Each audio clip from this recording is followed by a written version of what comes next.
একদিন তোমারি নাম যার ঘরে পড়ছি আব্দুল্লাহ খোকন আপনার ঈশ্বরগঞ্জ অনেকগুলো বন্ধু দীর্ঘ সময় একসঙ্গে কাটিয়েছি। আমি ওর জীবন খোকনের বাড়িতে খোকনের মায়েরা কাটিয়েছি। ঈশ্বরগঞ্জে যারা এখন রাজনীতি করেন আমাদের একটি বন্ধু গ্রুপ ছিল। আমি আমার দ্বিতীয় জন্মভূমি মনে করতাম ঈশ্বরগঞ্জ। আমি জীবনে একটা লম্বা সময় প্রতিদিন ঈশ্বরগঞ্জ আসতাম। ওখানে এখানে থাকতাম, খেতাম, শরীরে থাকতাম, শরীরে থাকতাম। আসলে আজকে ওখানে জানাটায় কথা বলতে হবে সত্যি আমার জন্য খুব কঠিন। জীবনের অনেক স্মৃতি দিন কারণটি একসঙ্গে কাটিয়েছি। আপনারা যারা এখন বসে আছেন আমি ব্যক্তিগতভাবে মনে রেখে ছিল আমি তার সঙ্গে ভিতর থেকে চলেছি অনেকভাবে ভূগোলের সঙ্গে যারা গুলিগুলো চলেছে একটি ভূগোলের মতো একজন বন্ধু হওয়া খুব কঠিন। ভূগোলের মতো বন্ধু সহজে হয় না। কোনো সময় কোনো বিপদে পড়লেও এই 4-5 বছর সে যখন পালিয়েছিলাম প্রায় মাঝখানে বন্ধিত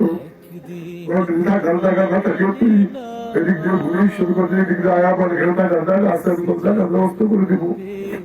এরকম আসলে পাওয়া খুব দুষ্কর।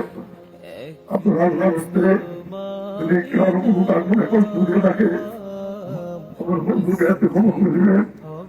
আপনাদের কাছে আসে পুলিশের ক্ষমাদের থাকতে পারবে না। তার 2 মাসুম বাচ্চা